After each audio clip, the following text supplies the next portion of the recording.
I am so excited that we are entering year 2 of the support from the fireworks community team. I am so excited to have them hosting us today. They're a creative co-working space focused on supporting the local community and uplifting creative entrepreneurs. Get a free day pass when you book with them. You have to use code DRIVE, or if you go to see them in person to visit their beautiful space and meet their awesome staff, tell them Logan from Your Morning Drive sent you, and you'll get a free day pass to try the space yourself. Fireworks Co-working in Marietta, Georgia.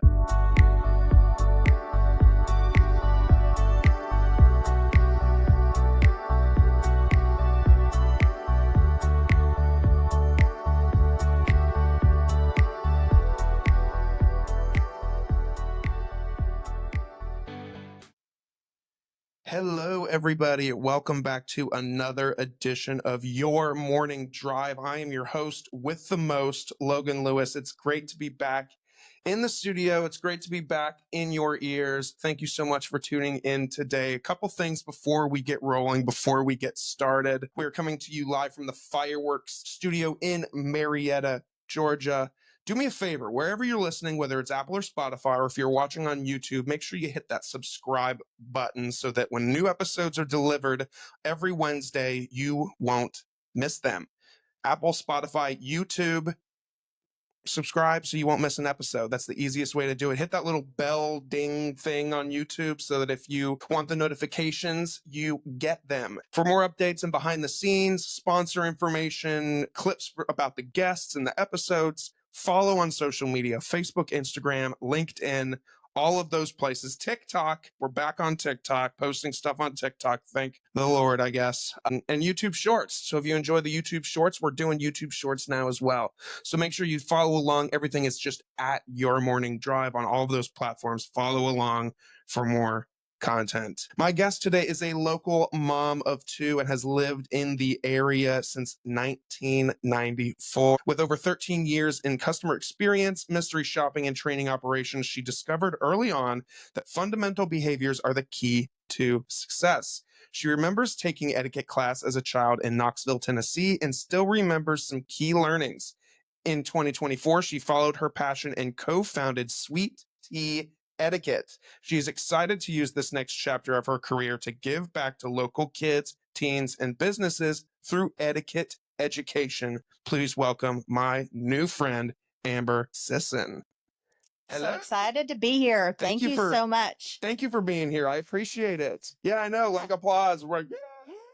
Thank you. Thank you. Goes wild. I'll sign stuff after this. Thank you. Thank you. Meet us out front for merch signing. Thank you for being here. I appreciate you working with me on going the back and forth and trying to figure it out. I mean, funny enough, Amber, I was looking back at messages today. You were one of the first people I messaged way back last summer, almost a year to the day. I remember, and I remember telling you that I didn't know that you were you when you came back to me again and we started talking about doing this. So it has taken a good solid year to get this going. We started this idea last year off of, I think probably how you and I met, which is on Cherokee Connect, which is a fabulous, I think they're going to have to pay us later for the plug. I think I'm assuming I probably will get some free membership time for this plug. Maybe we'll figure that out. We'll figure that out. So we literally saw someone post, where can I put my children in etiquette, right? And a lot of people suggested cotillion, right, which runs usually seasonally. So it isn't something where you can put your child in etiquette, next week. And then if you miss the cutoff, then you could put them in, the next month. So I really started thinking hard and fast about that. A co-friend of mine from a women's group, she just on a whim, she was like, let's just do it. Let's do it. And I knew that I wanted to partner with her. I'd been a trainer. I've been in the mystery shopping business, like you said, for 14 years now. And I can remember those early learnings from being in mystery shopping and customer experience where people the behavior was really, really bad, right? And I think fundamentally bad behavior bled into how you were performing at your job. And I think sometimes poor behavior bleeds into how you act at school. and how you act in public settings. And I know that firsthand because I too have acted badly in public places, and my children have acted badly at school. So I really thought to myself, you have trained on the most boring stuff in your career. And I mean, really boring stuff, right? So how can you take what you've learned and, like you said, give back? I'm a single mother of 2 children. We couldn't have done cotillion. We wouldn't have been able to go up to the clubhouse, right? And put the kids in a very formal protocol setting to learn etiquette. But I was able to take etiquette as a child at a department store, right, on a Saturday with my mother. I remember us walking with the books on our head and, the handshake, which you and I just talked about when I came in. Your handshake, by the way, guys, Logan's got a really great handshake. So If nothing else, I've got if the nothing handshake else, down. he has a fabulous Thanks, handshake. And I am a handshake snob. So if you meet me and I become famous and we shake hands, bring it on the handshake because I'll be paying attention. Funny enough, when you walked in, I tend to overthink absolutely everything. So when you were walking in, I was like, oh my God, is she going in for the handshake or is she going to go in for a hug? And you threw me off by going for the hug first. I did. I'm a hugger. And then the handshake. And I'm cool. I'm a hugger too. But then when you brought up the handshake, I was like, oh yeah, we did talk about this at length. We did talk about the handshake. Funny thing about being a hugger is you do have to, proper protocol is to respect someone's personal space. So I will often say, okay, I'm a hugger. Are you? And then I will go in for the hug. So I really did not follow proper You didn't protocol. practice good etiquette. You know what? I didn't. And what is going on? There'll be a many, many, many instances where we could look back on other times that I haven't done that. But anyway, this is a really cool endeavor for me. I was at a crossroads in my career and I thought, gosh, what a cool topic. And how can we take the children in our community that do not look up from their phones, that do not know how to set the table, that do not know how to make eye contact, do not know to stand up when there's a senior that needs a seat. All of the things that, if we go all the way back to the days of Emily Post and her book, which is she is the queen, right, of etiquette. There are so many teachings there that some we have gravitated away from in today's society, but there are many things that we should be bringing back, which are part of modern etiquette. So we want to teach this in a very informal setting. I know firsthand that my children were less likely to listen to me than they were possibly a teacher or a coach or someone who suggested something that had I suggested it 5 times at home, it was overlooked. So the hope and the goal for all of this is that we can set the children down. Maybe it's in the clubhouse of their apartment complex. Maybe it's at the rec center. Maybe it's at the Boys and Girls Club, the church. We have partnered with a beautiful space that we want to do a couple of complimentary sessions for, and we'll talk about that later, and put them together amongst their peers in a very relaxed setting and just go over the basics. And I know that if I can train on very technical things for national conglomerate clients that are so boring, recalibrating compasses and blue dots, then I can train the children in our community, future leaders, to at least know the protocol, right? Then maybe they'll be able to set the table. Maybe they will be able to make sure that they hold the door for someone that's coming, all the things. So that was really the goal. And it has taken a year to get it going. I'm bootstrapping this business. Again, I'm a single mom, but I'm so excited. I couldn't be more excited about trying to, get this thing going. Yeah, well, when you're passionate about something, I mean, it's hard to just let something go. And when you're starting a business like this, which I think I'm so surprised in doing research, there's not many, which is so surprising because, like you said, we live kind of in a time where people don't look at each other in the eye anymore, or they don't, like you said, they don't hold the door open for someone behind them, or get up when a lady or someone of age needs a seat. Like, I feel like that should be, I mean, it's one of those age old things that everyone's like, why don't they teach it in school?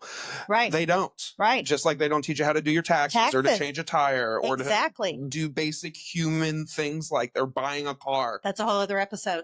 Hey, I like it. I mean, I'm telling you. So let's rewind a little bit. I mean, so before starting the business, I mean, the kind of entrepreneur, I know you have a full-time job, of course, and you're Yes. balancing that, and we'll talk about that later too. But when you're growing up, are either your parents entrepreneurial? Did they start companies of their own? I mean, at what point do you get so passionate about something that you're like, I'm going to, instead of just screaming it from the rooftops on social media, I'm going to actually put my money where my mouth is, and I'm going to make this a business that I'm going to chase? Yeah. That's a fabulous question. I would say in my career, I've been laid off 3 times, and the last layoff came in the midst of a family crisis last summer. So I was in the midst of starting this business. We had started the content. I had gone through the etiquette consulting, and my stepfather was in a horrific car crash last June. And it went from take all the time you need. We're here to support you. And then I think that happened on June 24th. And then on July 9th, I was let go of that position. So not only did that derail, right, the funding and the timeline of this, and, you know, obviously your spirit and your livelihood, I knew at that moment that in this industry that I am in, it had not been fruitful to me to work for the man, I guess, if you want to call it that. Long hours. I knew that it had taken me away from my children through years of working late nights for small business, bootstrapping, you know, really kind of being in the trenches of what we do every day, working with gig workers. And I just knew that, there was a different calling for me. And I love the training aspect of it. I love customer experience. I love consumer behavior. I love the voice of the customer. So all of those things I am very passionate about. But through people that are in my circle, both girlfriends, people that I had dated, I saw them doing their own thing, right? I saw people creating. I knew that I loved writing. I knew that there was a very creative spirit in me. When you have the company review, you're so creative and you come up with all these wonderful ideas. You just, you know, deliver them at inappropriate times or whatever. So you're having all of these signs that are telling you that there's something better out there for you. And I think it came from those associations with watching people that I care a lot about. Maybe they're selling vitamins. You know, I dated a photographer for 3 years, just someone else that was doing their own thing, and they were their own boss and they were making it work. And no one was telling them what to do or how to do it. And so I just kind of leaned in, you know, to that, and I'm still leaning into it. So the jury is still out on, you know, how that's going to go. But so far, it's going pretty great, right? So far, I like answering to myself. And I also learned a lot about my own self and my behaviors. And, you know, if you look back on your activity and you have to ask yourself, are you really serious about your business? There were times throughout the last 12 months that I wasn't, you know, definitely dealing with family hardship. My stepfather was in a tragic accident and was with him in the hospital for 4 months, excuse me, almost every day for 4 entire months. At times we didn't really know how we were going to make it. And at that time, there was no job. There was no income. My spirit was low. And I went to my mentor, who I had worked with about 13 years ago, who really got me in the training and mystery shopping business. And I said, I really have to figure out a way to make this business work. And I think I need your help. She's brilliant. She's a mastermind. She knows how to create virtual courses, which is all the stuff that eventually we will do. And she and I started working at it really, really intensely, right? Course creation, content, right? AI is wonderful, but you have to be able to have factual, real, you know, statistical data, and you have to have real sources to do. So we're in the process of kind of the boring stuff, right? Like figuring out creating digital courses, creating online courses. And, you know, you can jump on Facebook and someone will say, hi, I can teach you a masterclass on how to make 7 figures. Well, it hasn't come that easy for this single mom in Woodstock trying to bootstrap this, which is what I'm doing. Sure. But I know that it's coming.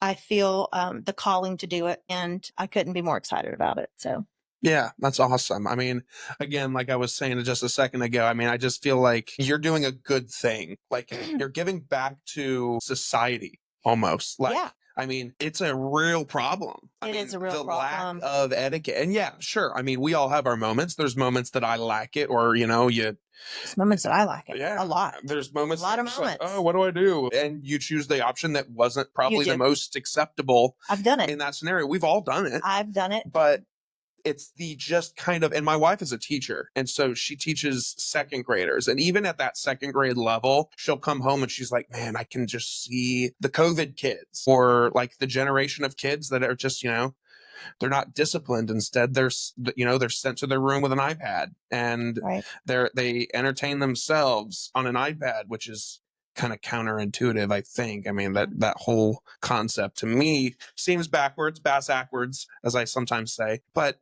you know, it's real unfortunate that this happens. Yeah, I feel like I was born on the right time, because like Right. everyone after me, generation wise, I don't know if I'm millennial or Gen Z. Again, everyone's like, oh, if you're 95, you're this, or if you're 96. I was born in 1996, so you've been in Woodstock as long as I've been alive. So how about that? That's so refreshing. Um, It's not proper etiquette to talk about people's age. hey, I didn't say anything about age. I said about my age. Okay. But yeah, you know, it's just something that's needed. You know, I have two younger siblings, both of which that are in their early 20s, and it's evident. Yes, we talked about this. Yeah, no offense to them, it's just they're a product of their generation and the technology and, you know, the things that they've grown up with. But I feel like I was born right on the cusp of that, because it's Right. like I'm like slowly turning into my dad, where like new music to me is Yeah. bad. I'm just like, what is this new That's music? how we know we're getting old. Yeah. Right. That's how we know we're getting old. Like I have some very, very crazy, wild musical tastes. So my playlist probably won't be played in etiquette class, but you know, definitely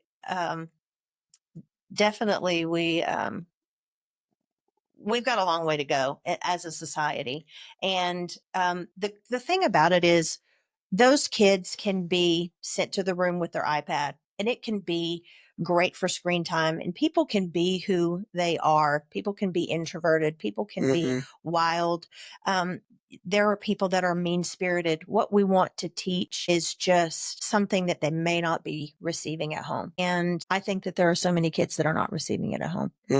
I fortunately did, but I do know people that have not. And it's not about what fork to use. It's not about making sure that we do this or that. It's just, let's teach some of these children the principles. Let's teach these teenagers about bullying and peer pressure and kindness, and see if we can make a difference. And we can only hope that we will. And let's not try to make them conform and change who they are, but let's at least teach them how to adjust in certain settings. Sure. Because one day they'll be sitting at a table with someone about a job, or they'll be sitting with their boss, or they'll be sitting with a potential boss. They'll be sitting with a teacher, and someone will make a quick split second judgment based on that impression, because everyone's perception is their own reality. So my perception is my reality. Your perception of me is yours. All I can do is still be who I am. And we want these children to still be who they are, but we want to teach them that in certain situations, you better know how to act. Sure. In certain situations, there's a certain rule set, or not even rule set. Exactly. It's just there are certain ways that you just have to be in certain places. There are. Or you should people. be, right? Even if you're not, then someone's looking at you and being like, dude, what's going on? I mean, with I would that guy? hate to lose out on a job opportunity if they're like, man, Logan, he was funny. He was, you know, he knew what he was talking about. He was a great interviewer, or he was a great interviewee, but he was slouched in his chair the whole time. Or he was... Well, no, see, the whole time you're talking about that just now, I was like, I'm kind of slouched, but I'm in a comfortable spot and I don't want to move. But, you know, I would hate to hear that I lost an opportunity based on something so small, but in the workplace or in professional environments, those little things can go such a long way. Your morning drive is also present to us by Good Days Canned Cocktails. Good Days are a classic cocktail brand created in a convenient, ready-to-drink canned format for any occasion, whether it's a pool day, a boat day, a beach day, a graduation, a wedding, a bar mitzvah, anything in between. Good Days are there for you. Good Days are ahead when they are in your cooler, your fridge, your anything in between. Good Days has your back. If you want to be one of the first to try their drink, you can do so by visiting drinkgooddays.com/pages/find-us to find a store near you selling their drink. Of course, you must be 21 years of age to consume and purchase. You know, I was at a company Christmas holiday dinner in Atlanta probably 7 or 8 years ago, and someone brought their spouse, and the spouse did not. Some things came up, politics. Some other things came up in the course of this company dinner, and it just didn't end well. Right? It just didn't end well because at that point in time, my boss was going to call you out on whatever it was, and just didn't end well. So, you know, there are little small things that I have seen over the course of my life that I will never forget. For instance, when I was in my 20s, my boyfriend and I went to Charleston for the weekend. Okay. Lovely spot. Lovely spot. Beautiful. And the waiter comes in. We had on our fancy, attire. And the waiter pours a little wine in his glass and he just turned it up and drank it all. Right. And then he just set it down and was like, okay, like, what are we doing? That's good. That's good. Right. And, you know, at that point in time, I kind of knew that he was supposed to sip that wine, to taste that wine, to approve that wine for our table, right? He did not know that. You know, he had gone to Emory, he had gone to Oxford and, you know, all of these wonderful things for the summer, but he did not know that the proper protocol at that point in time was not to just drink the whole wine, right? Like we're having communion and sip it all. And so small little things like that. You know, wedding, how to act at a wedding, right? I've acted badly at a wedding. I apologized to a friend's father when same time frame in my 20s, didn't follow proper protocol, right? On how to act at the wedding. So just little things of knowing the time and the place and the setting. So we all talk about reading the room, right? Reading the room. You have to learn to read the room. And when the room is, you know, proper protocol and fancy pants, you need to at least know what to do so that you're comfortable in that space. You need to know what to do after that job interview. You have to send a thank you note, right? And if you miss that part, then you've missed a very important part of the protocol and the etiquette of what is, you know, the right thing to do when we're talking about you not getting that job. So yeah, I mean, you've brought up so many points. It's so many different things have like triggered in my head of like things I want to ask you about and get your opinion on, or, you know, one of my biggest pet peeves is how people treat wait staff. Like at a restaurant. I worked at a restaurant. I don't know if you've ever worked at a restaurant. Have now you? my daughter is a waitress and a bartender. And of course, being in the mystery shopping industry, I am extremely, I remember going on a date and the guy was like, wow, you're really not taking it easy on this waitress. But you know, they messed up our order. So I will try my best to be nice to wait staff, but that attention to detail and the little misses along the way. Sure. Often it's like, it's an internal conflict of mine. Like you got to be nice, but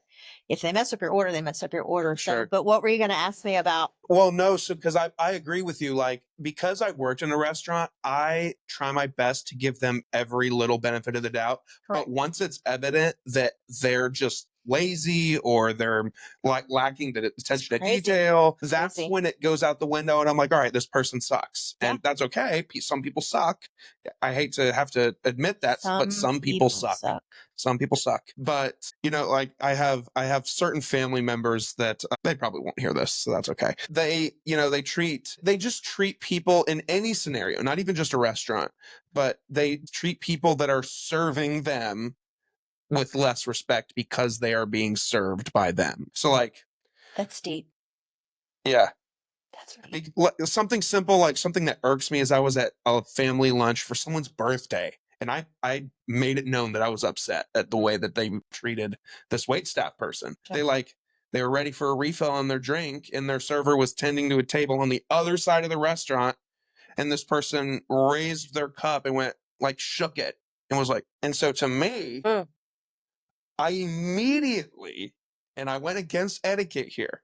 Okay. I went against etiquette. You're going to hate me for what I'm going to say. Okay. Because this person was my grandfather. Wow. Okay.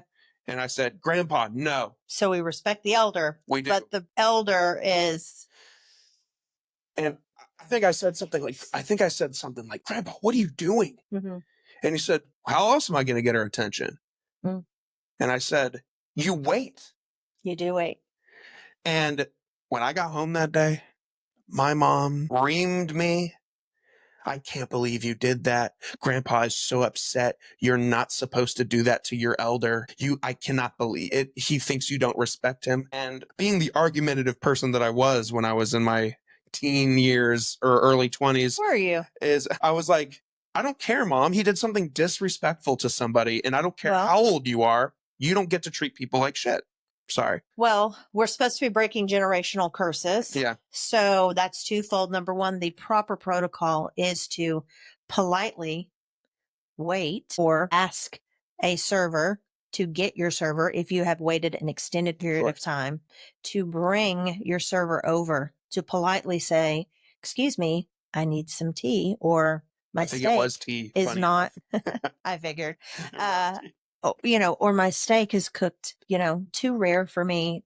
This is not what I ordered. We're supposed to not make a big stink about it. Sure. But at the same time, we do have to sometimes check our elders in certain behaviors, but we have to do so respectfully. And that's a tough one, though. That's a really, really tough situation. After my mom talked to me about it, I went back to this is when I lived with my parents. So I went back to my room and reflected a little. And that is a sticky situation, because I do respect my grandparents because of who they are and where they've been and the fact that they are my elders. But at the same time, I don't know what appalled me, because I've never done that before. I've never spoken out against Grandpa and been like, Grandpa, that is not what you do. Right. So it was conflicted too. It was hard. Replay that entire scenario over in your head, right? What would you do? Would you do anything differently than you did? Amber, as you're asking that question, my gut answer from the chest is I wouldn't change a thing.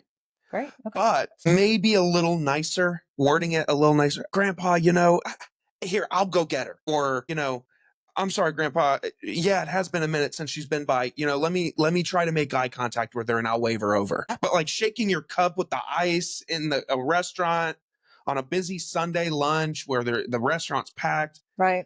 Maybe I was more concerned, if we want to get therapeutic about it, maybe I was more concerned about how the server or other people in the restaurant would perceive our group. What's in that tea now? That behavior. Yeah.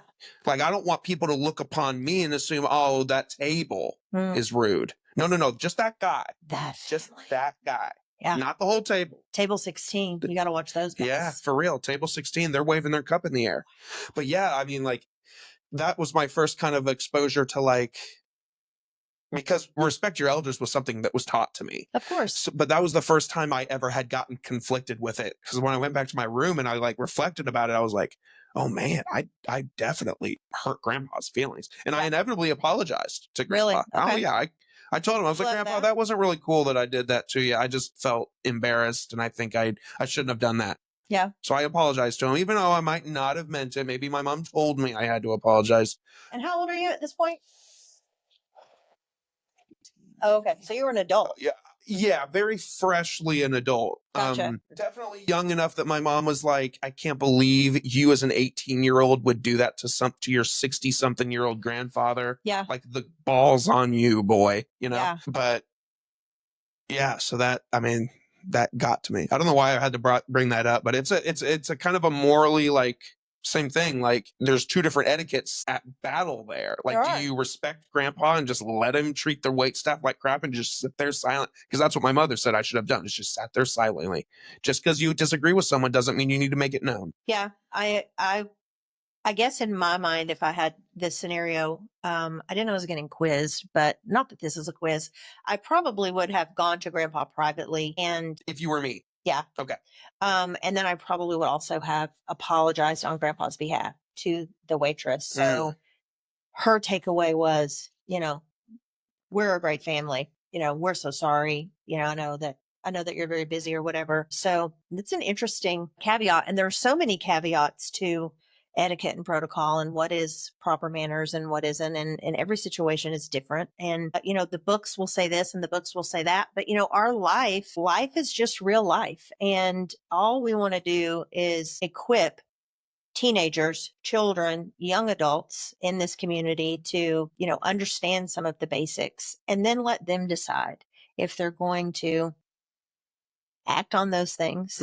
Are you going to put your napkin in your lap? Are you going to start from the outside in with which fork to use? Do you know, which glass goes with what, little small, tiny things like that. Are you going to say please and thank you? Are you going to respect your elders? Are you going to stop saying yep and nope and yeah when your parents call your name, to come downstairs? That's what we want to do. And hopefully we can not fix every situation for every kid that they're going to encounter, but we just want to give some kids the basics that may not otherwise get it. Sure. So I wanted to ask you too, with going back to kind of businessy stuff. Yep. So how do you market this kind of business? I mean, It's expensive. yeah.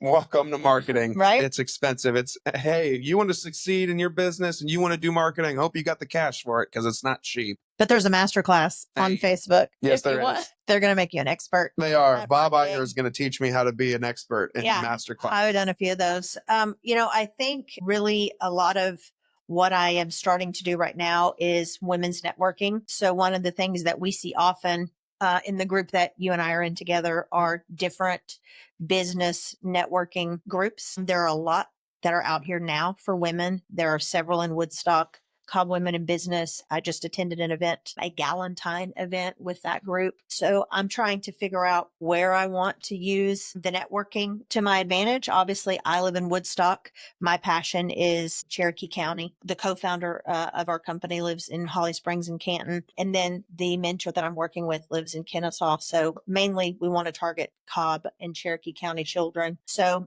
it's a lot of time reaching out, right? Right now, we're reaching out to leasing offices so that we can try to maybe target children that live in apartments that may not otherwise have this opportunity. Me, for myself, I want to target single parents just because the stacks are against us and all of the children that don't have a father in the home don't act right and all the things that we could go on and on about all day, every day. Like that's just a passion for me. So I don't know how big this thing is going to get, but we're using online groups. We're using paid, Facebook ads and eventually Instagram. And so we've just done a YouTube channel that we just created last week and we're going to put some content on YouTube. So eventually I'll be like Logan with all the things that you talked about at the beginning of the show. And you'll be hearing me click that like and subscribe and share. We tried that. So we're just word of mouth mainly until, maybe one day you'll see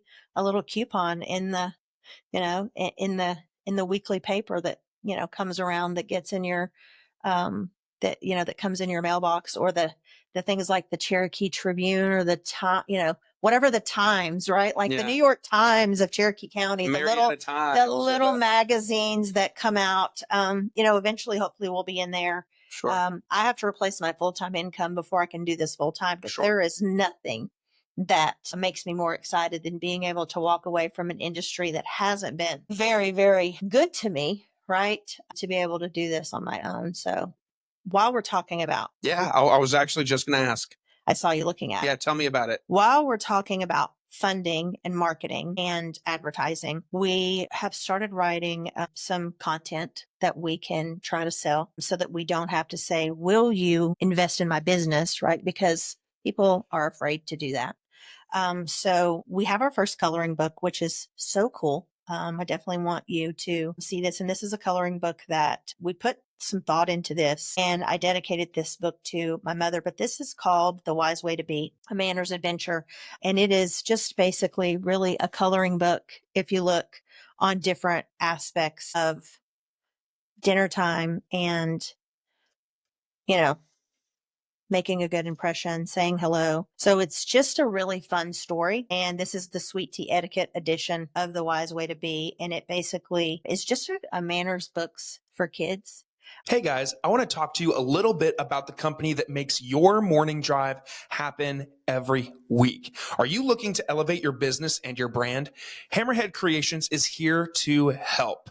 They offer top-tier marketing services, including social media management, website design, and Google page optimization, ensuring your business reaches the right audience. Whether it's a side hustle or your full-time grind, their expert team, me, is ready to help you grow. Plus, if you're into podcasting like me, Hammerhead Creations offers full support for both in-house shows and external podcast creation. From concept to production, we will help you bring your ideas to life. Visit www.hammerheadcreations.com and discover how we can take your business or your podcast or both to the next level. Hammerhead Creations, swim with the big sharks.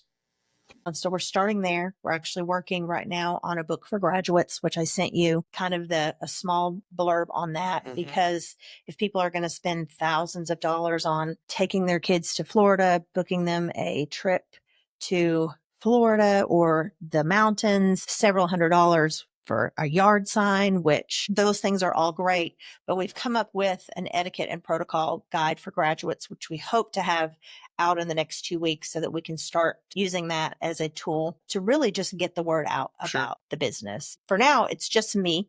So there isn't anyone else on a Saturday or a Friday night if I'm not available, and I do work full time. Eventually, we want to be able to have other people come in, like a second grade teacher that loves teaching small children who might need something to do in the summer when school's out and could, might want to make a couple $100. So eventually we hope that this thing will get big. There is a school, the Swan School of Protocol, and she's out of California, and she does her etiquette consulting as a franchise. So had I paid the thousands of dollars to go through that program and, been confined to, the branding and made this a franchise, then we could have gone that route. There are many different etiquette consultant programs in the country. Some are very expensive. It's between, $2,000 and $7,000, right? Go through the program to become an etiquette consultant.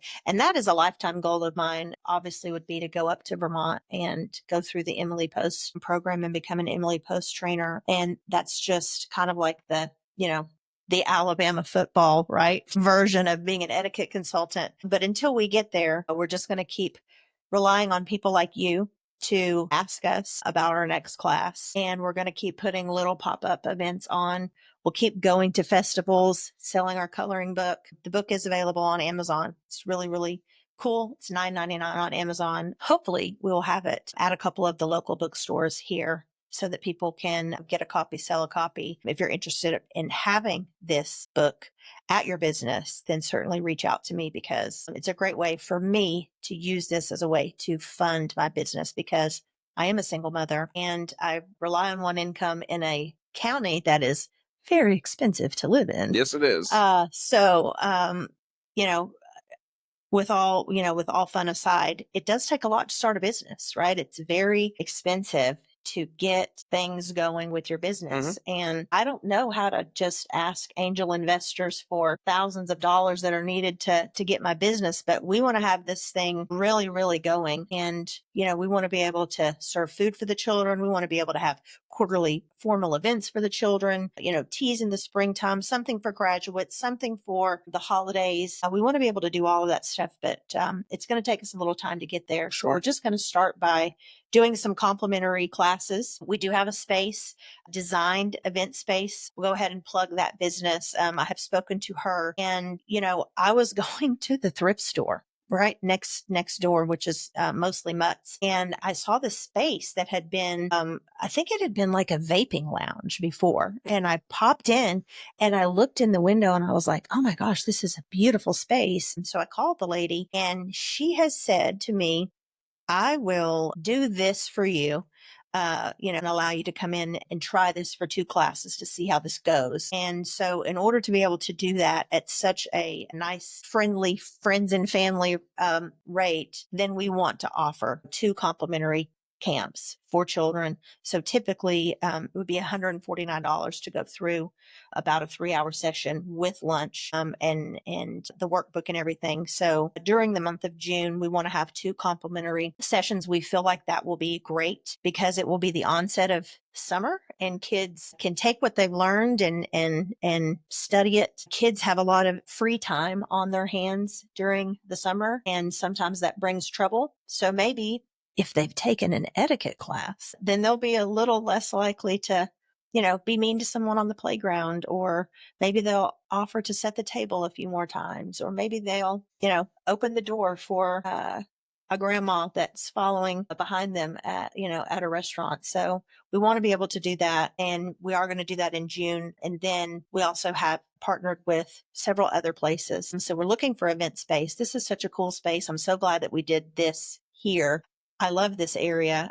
There's another cool space that you and I talked about in Canton. So we're going to get around. So we're going to be in Canton. We're going to be in Woodstock. We're going to be in Kennesaw or over in Marietta at one of the community centers there. And we will put out signups for the class. The class size ideally will be probably between 10 and 20 children to keep it small enough. We want to be able to, to have an even number, but who knows? Maybe we'll be doing the Cherokee County etiquette version of TED Talks with, hundreds of kids at some point in time.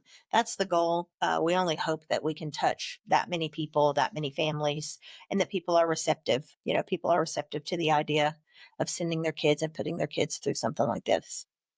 Yeah, that's awesome. I had so many ideas pop into my head just now. First of all,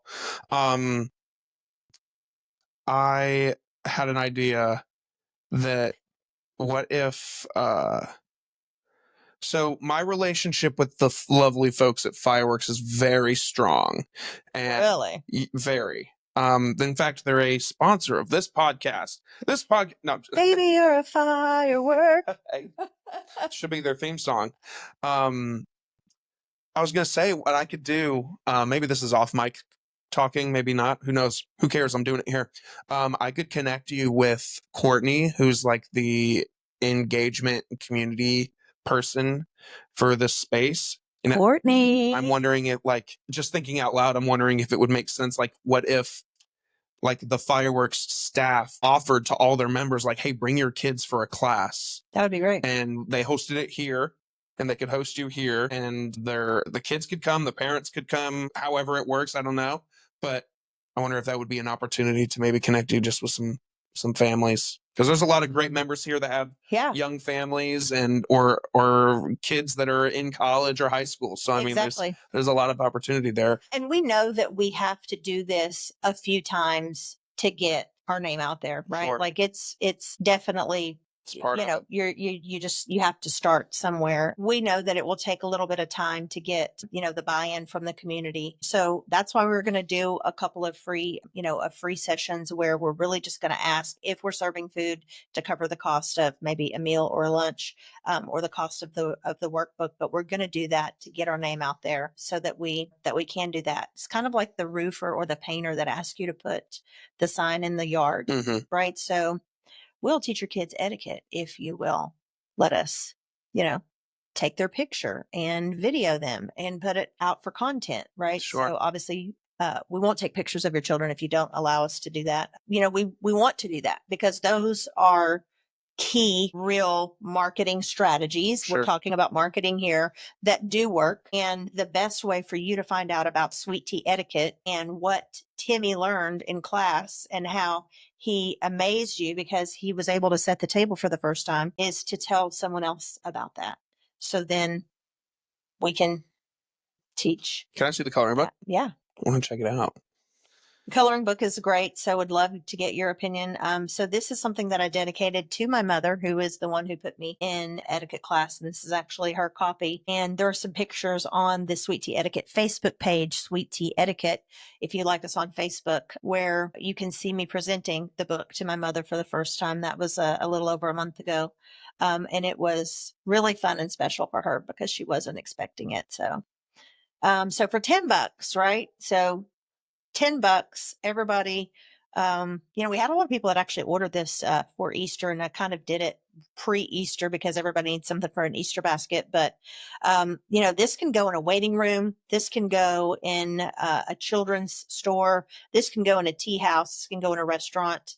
Yes, they're $10. We can get, obviously smaller, if someone wanted to buy these in bulk. But it's not just a coloring book. It's not just a word search. It really tells a story, and it teaches children something about that. So even reading the book, right? Having book readings. If you want us to come and read this book, right? To this demographic for this is a smaller, younger, because we're talking about coloring books, right? So if you know anybody that's a second grade teacher, right? I jotted that down. So we should ask her for her feedback on the book, Yeah. right? And you should probably get a book for both children as a result of having me on this show, which who knows, maybe you will. And then you could give me some feedback about. Yeah, how this cool is really it nice. I really like how simple it is. It's simple. And the fact that the illustrations are great, so they can color, and there's plenty of coloring opportunity, but each page has like a little tidbit, like setting the table, what things go in what order, say hello, say goodbye, here's where the Exactly. napkin goes. I mean, it's just simple things that It's very basic. but it's effective because, again, you want to be able to hold the kids' attention span. So that's why I love that you also use like big fonts, big pictures, because like kids are easily like, oh, squirrel, like what's that? But I feel like could easily hold the attention of a young child. Well, our kids are going to color Excuse me. Elmo, right? They're going to color Paw Patrol or whatever the things are now. And those are great books. But, this is just a cool story. And it's the first of many. We certainly want to do, some dating related things, dating etiquette, for children as they get into that intermediate session, which is on our website. So we want to go beyond the basics with that. We are, again, working on the book for graduates. We want to be able to talk about social and business networking. Those probably won't be coloring books, but I don't know. I went through a phase a couple years ago where I enjoyed coloring to like free the mind, I guess. And it was very delightful. I loved like the color by number kind of stuff. Really? So sweet for keeping my elbows off the table. That is so sweet. Yes, my mother But was so subtle. She spent the majority of my young adulthood making sure that I didn't have my elbows off the table. I actually think that she was probably looking at me at Easter Sunday last week to make sure that my elbows weren't off the table. Well, funny enough, you mentioned that you kind of try to get it out before Easter because it feels very Eastery, very spring, very this kind of time of year. So it's perfect. And the colors, like just on the front and the back, it's very spring. We do have that. So this is just the first, right? So like I said, we're working on something now for graduates. Hopefully we can have it wrapped up and ready to go because I was just told by a friend last night that I think Barry's graduation is next week. So I didn't know we were graduating so soon. Prom, we did prom content, but who knew prom was going to be a month earlier than normal this year? So, this is our first time. We're not going to get it all right. I am actually working on a really cool story about that will be here in time for 4th of July about a young lion who shares his birthday on July 4th with America. So that's going to be a really cool story about party etiquette and friendship etiquette and stuff like that. So I'm also picking up, little pieces throughout this conversation that you're a storyteller too. You enjoy telling a story as well. Well, so 2 weeks out of high school, my mother put me in insurance training sales training school, right? With the positive mental attitude teachings of William Clement Stone, which was fabulous, right? And it really has helped me significantly. I thought selling insurance was very boring, at least it was in my early 20s. But one of the things that we learned early on was telling a story as a sales technique, right? And in my 20s, I also worked at 3 dating services here in Atlanta before online dating was a thing, which certainly will use some of those learnings and teachings as we move into dating etiquette. But that was the main technique, is being able to tell a story. The creative side of me is really going, and it was something that had laid dormant, I think, in me for many, many years. And I have several people in my circle, both friendships, close friends, that I attribute kind of watching them and being like, well, they have that thing going on. And, maybe some of them were selling vitamins. Maybe some of them were, a friend of mine was opening up her own resale boutique. Again, I said I was dating a photographer for years, and they were all doing and creating and making money for themselves, their own way, their own style, with their own rules. And I want to be able to tell stories, because every kid loves a good story. And what better way to make something stick or resonate with a child or a teenager is to tell them a story. Coaches do it, teachers do it, bosses do it, people do it in TED Talks. So we're going to do it here in Woodstock with our children. I wanted to ask you too, we talk about the basics a lot. In this conversation, you've said like, oh, well, they need to know the basics, the basic this, basic that. What are the basics? We talked about the handshake, the importance of a good handshake. In your mind, like if you were to teach me, an etiquette class right now, and you only had time to pick 2 other topics besides a nice handshake, what would the 2 that you would teach? Definitely. Well, obviously the handshake is one, but I think that it would be kindness and courtesy. I think it would be being present in the room and in the space. It would be listening. And it would be showing, not even necessarily empathy, but kindness is really where I think a lot of manners and protocol starts. So now in today's society, I would probably say everyone put their phones away. Be present in the room, be present in conversations, and keep that phone away.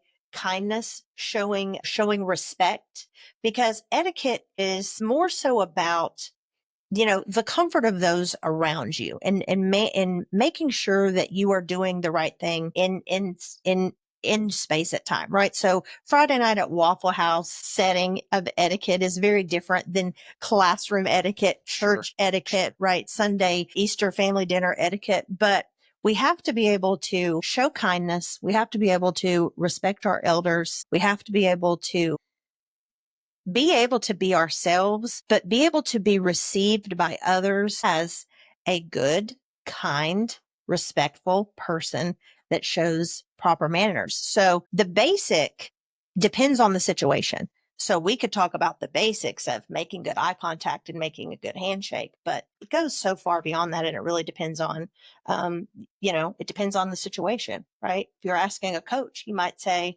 the basic manners for being on my team is never walk on the field, right? Sure. So it just is really going to depend on the situation. But I would definitely say the first are your pleases, your thank yous, your social cues of receiving others and how others receive you, being present, putting that phone away. You watch people on dates, you watch people in movies, you watch people in restaurants. Everyone's in their phone. We don't know how to behave. We don't know how to have general, regular conversations. And part of having just regular, general conversations are just putting your phones away and reading the room, as we talked about earlier. So I would say, kindness, manners with kindness is far more important than which fork you use. Sure. So. Yeah, it's a good answer. So, Amber, there comes a point in every conversation I have with my guests that I ask them a collection of questions that have nothing to do with what we've been talking about this whole time. They're kind of first date questions. They're meant to just kind of, we just took the last hour or so to get to know like business, what you're passionate about in the world of sweet tea etiquette. But what about like when people just want, what if someone bumps into you in downtown Woodstock on a Saturday and they say, hey, you're Amber. I heard that you like X, Y, and Z on Logan's podcast that have nothing to do with sweet tea etiquette. Are you ready? Yeah. Cool. What is your favorite movie? My favorite movie, The Notebook. Oh my gosh, The Notebook. I think it's The Notebook. That's okay. It's okay. That's an okay answer. Fabulous. You kind of answered with some hesitation there, like I think it's The Oh Notebook. man, That's okay. The I Notebook's the fine answer. definitely, I'm a big rom-com person, but I loved the story of The Notebook from start to finish. The love story aspect of it, there was some comedy in it. Obviously, how they ended up together in the end. That's probably my favorite movie. Weird connection, but last night I was talking with a friend and we found out that my buddy's wife has never seen the Titanic. And I was like, oh, that's interesting. I mean, she's like, do I have to see it though? And I was like, yeah, well, I mean, even though you know how it ends, it's just impending death. And my buddy was like, well, yeah, but so's The Notebook. And I was like, huh, yeah, that's true. Well, he's not wrong. He's not wrong at all. It's crazy how many great movies there are out there that people just haven't seen. I dated a guy for 3 years and he had never seen Top Gun. Maverick came out. He refused to take me to see Maverick. I'm still not over it. I'm very bitter about it. We'll talk about that on Spiked Tea. Yeah, with Spike Tea. So just so many great movies out there that if you haven't seen them and people are talking about them, maybe you should watch them. It's an etiquette thing. It's an etiquette. But it's also like at least for me, I have FOMO not being in the conversation. Yeah. Like my first job out of college, I worked during college, I worked at an internship with people easily 20 years older than me. And I was the youngest guy in the department. And so they're asking me if I've seen all these 80s and 90s movies, Clint Eastwood. which I hadn't. And they said, okay, here's your homework. And then they asked every person in the department to give them 3 movies they think a young guy should watch. And I watched all of these movies. Smokey and the Bandit? Like Smokey and the Bandit, like Blazing Saddles. Yes, with, Mel Brooks. Alien, Terminator. I mean, all course. these movies that I had never seen. Yep. Top Gun. Every Monday, they'd be like, all right, intern, what'd you watch over the weekend? And I'd give them a full report. And they'd be like, you're slowly but surely getting there. And like, the Titanic, I mean, that's a big one. It's a big one. And so is The Notebook. I mean, even I've seen The Notebook. I mean, maybe a handful of times, far less maybe than you, but I've seen The Notebook. So if someone brings it up, I can talk about it. You can talk about it. You have to be in the room, be able to read the room. So and I hate having to leave the room if I don't know. If you don't know all the things. If I don't know about the Titanic. Amber, what was your first job ever? The first paycheck you received, what was it from? I was a smiling people greeter at TGI Fridays. Oh, yeah. When the brand new TGI Fridays opened at the Chattanooga Aquarium, I obtained my first job as a smiling people greeter, aka hostess at TGI Fridays. Love that. 1994. Love that. If you found out tomorrow you would not wake up, what would your last meal be tonight? That's kind of a little morbid. Morbid, wow. I used to ask the question, like, if you knew you were getting the electric chair, what would your last meal be? And someone was like, that's too morbid. And I was like, you're right. I'll pull it back a little bit. So we're going to die a different way? So we're going to do lethal injection instead. Okay. Less I would horrible. have to say some Southern soul food, probably some fried chicken. I can imagine that there's probably definitely gravy in this. Oh, yeah. Last meal. You can just picture some macaroni and, I would say the goodness of, some fried chicken and mac and cheese or something. Oh, yeah. Throw in some greens and, I think that, no greens needed. You're going to die. Greens needed. You're dying tomorrow. You don't need the greens. Wow. So we talked about music a little bit earlier, and now I am excited to get a peek inside your playlist because I want you to tell me about a music festival that you're organizing, and you are picking the 3 headliners solely based on your music taste. Boy. Okay. So I would have to say that in my life, I grew up listening to great 80s music, rock ballads. I saw a Journey tribute band last night and it was so good. So I would have to say it would have to be something from the 80s. So perhaps, if Bon Jovi and Prince could that'd be a great concert. That would be a great concert, wouldn't it? Bon Jovi and Prince. And sorry, I forgot to include that detail. They could be alive or dead. Well, Okay. So, yeah, we'll bring Prince into it then, Yeah. right? And then I would have to say probably some sort of like East Country, maybe like maybe like a George Strait or Mhm. Brooks and Dunn Maybe or some something Alan like that. Jackson or But something. then I'm going to need like at least a little hip hop in there too, Sure. because I'm a hip hop connoisseur. So we're probably going to bring Outkast in. Oh, okay. So could we do 4 at we this could festival? we could take, Could we have Bon Jovi? I was going to say, we throw out Bon Jovi, Okay. keep Prince, We have to keep Prince. do the 90s country, maybe a little Brooks and Dunn, and Absolutely. Outkast. Outkast. Hey, I'm buying tickets to I that want festival. to That sounds great. go to that show. That sounds awesome. Yeah. I mean, So if you can't make it to my music festival, at least come to my etiquette class, because you see the curriculum is going to be fabulous. it is great taste in music, great taste in teaching styles and etiquette. So, And there'll be great stories. yes. Stories about my life and my children's life, about how many times we got this wrong. Yeah.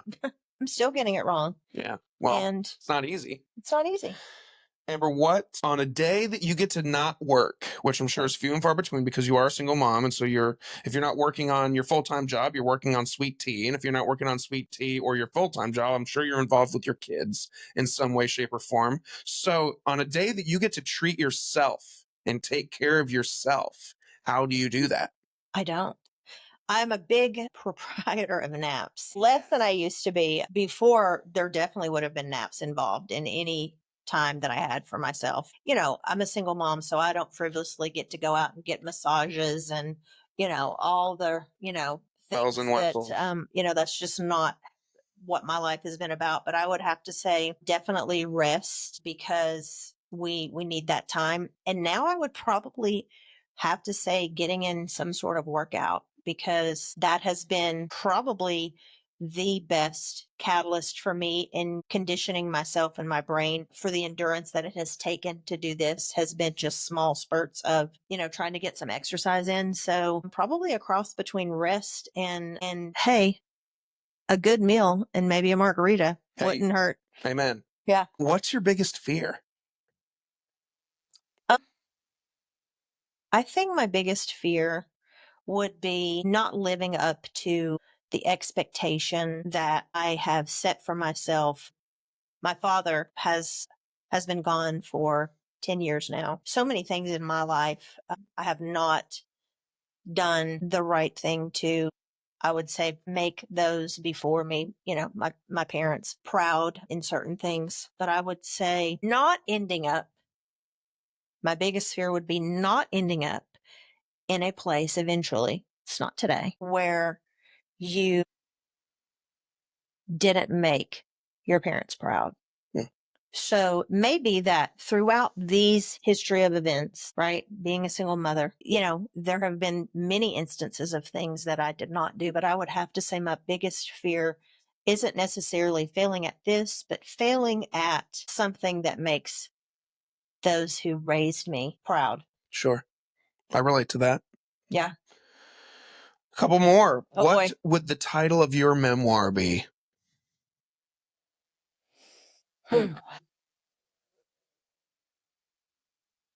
I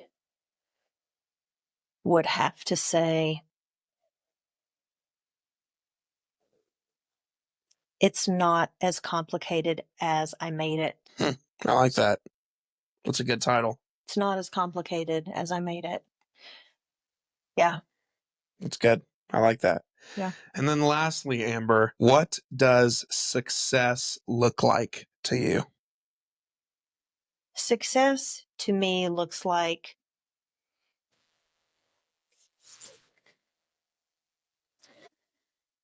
someone coming up to me and saying that you made a difference in my kid.